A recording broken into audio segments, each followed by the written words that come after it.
병화일관 분들에게 2024년 갑진년은 편인운이었죠. 그래서 일정 부분 사랑을 받는 면도 있었지만 사랑을 받는 것보다 주는 것이 상대적으로 더 컸던 한 해라고 할 수 있어요. 그래서 만족감도 느꼈지만 결핍감도 느낄 수밖에 없는 한 해였습니다. 갑진년의 갑목이라는 에너지는 새싹과 같은 기운이거든요. 땅을 수직적으로 뚫고 나오는 힘이 굉장히 중요하고 씨앗이 발화되는 그 탄생의 에너지가 강하기 때문에 광범위한 병화의 빛보다는 정화에 집중된 열기가 더 필요한 기운입니다. 그래서 그런 갑목은 병화보다는 정화를 조금 더 선호하는 모습을 보이게 되고, 그런 상황에서 병화는 조금은 서운한 감정을 느낄 수밖에 없겠죠. 이것이 실성적으로는 편인이기 때문에 나의 동료나 형제에게 나의 부모님 혹은 직장 상사 혹은 내가 기대고 싶은 사람이 상대적으로 좀 다른 사람을 더 챙기는 모습, 다른 사람을 조금 더 애정하는 모습을 보게 되고, 그에 따라서 좀 결핍감을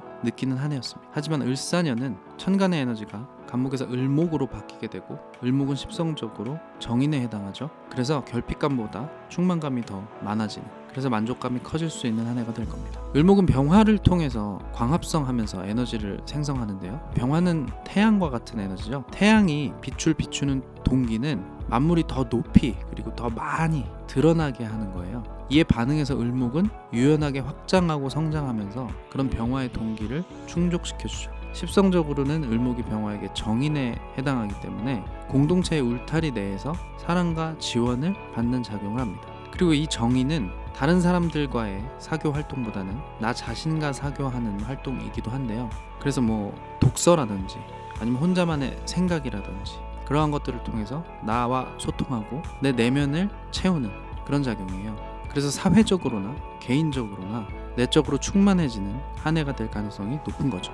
그리고 2025년에 지지는 사화고 십성적으로는 비견입니다. 먼저 사화는 현실적인 목표가 굉장히 뚜렷한 에너지예요. 이를 광범위하게 벌리긴 하지만 목적성이 확실한 편이죠. 그런데 천간에서는 을목의 생을 받고 있기 때문에 그 에너지가 더욱 강렬해지고, 병화에게는 그 강렬해진 사화가 비견에 해당하고, 비견은 또 높은 자존감을 의미합니다. 이러한 정인에서 비견으로 이어지는 이 생의 구조는 나의 본원 경쟁력을 높여주는 흐름이기도 한데요. 그래서 일에 있어서 인정과 결실을 얻게 되는 한 해가 될 거예요.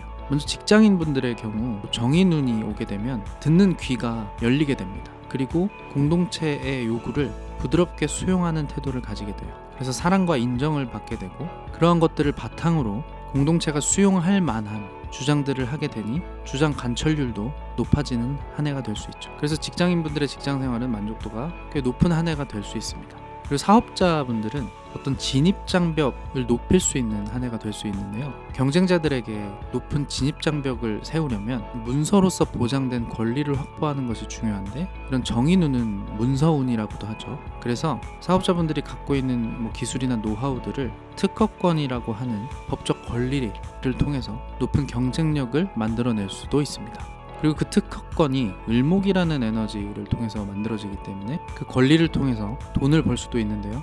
그 특허권을 판매할 수도 있고, 그 특허권이 침해당했을 때 소송을 통해서 손해배상을 청구할 수도 있고, 그리고 그 특허권을 제공하고 로얄티를 받는 형태가 될 수도 있어요. 이런 형태의 앞으로 많은 수요를 만들어낼 수 있는 그런 권리를 가질 수 있는 한 해가 될 수 있습니다. 왜냐하면 이제 을목이라고 하는 것은 결국 금기운의 방향성을 가지게 되고, 그 금기운이라고 하는 것은 병화일관분들에게는 재성으로 재물적 성격을 띠고 있죠. 그래서 당장의 성과보다는 안정적 경쟁력을 확보하고 훗날에 더욱 큰 성과를 기대케 하는 그런 한 해라고 볼 수 있어요. 그래서 사업자분들은 단기적 성과에 너무 매달리지 말고 경쟁력을 강화하는 방향성을 가지고 조금 더 멀리 보는 자세를 가지신다면 훨씬 더욱 좋은 한 해로 만들 수 있을 겁니다.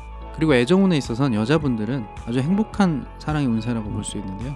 일단 정인운이 비견운으로 이어지기 때문에 사랑을 받는 모습이 자존감을 높여주는 그런 형태로 나타납니다. 그리고 여기서 끝나는 것이 아니라 나를 사랑해준 남자에 대해서 고마움까지 느끼는 그런 한 해가 될 거예요.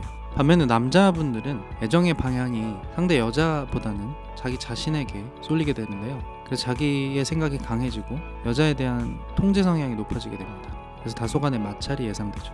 하지만 깊은 진심은 여자를 향해 있어요. 그 모든 목적은 사실은 내 여자를 지키기 위한 것들이죠. 그리고 기본적으로 을목의 기운이 유연성을 높여주고 이런 목화가 대세인 상황에서는 소통 능력도 좋아지기 때문에 사랑을 지켜나가는 데는 큰 무리가 없을 겁니다. 그래서 대체적으로 일이든 사랑이든 병활가분들에게 기분 좋은 한 해가 될 가능성이 높고요. 보완점이 있다라고 한다면 수기운이 고갈되지 않도록 관리해주는 것이 중요해요. 수기운은 삶에 있어서는 휴식입니다. 기분 좋다고 너무 달려가다 보면 에너지가 고갈될 수 있으니 휴식을 통해서 에너지를 적절히 관리하신다면 행복한 한 해가 될 겁니다.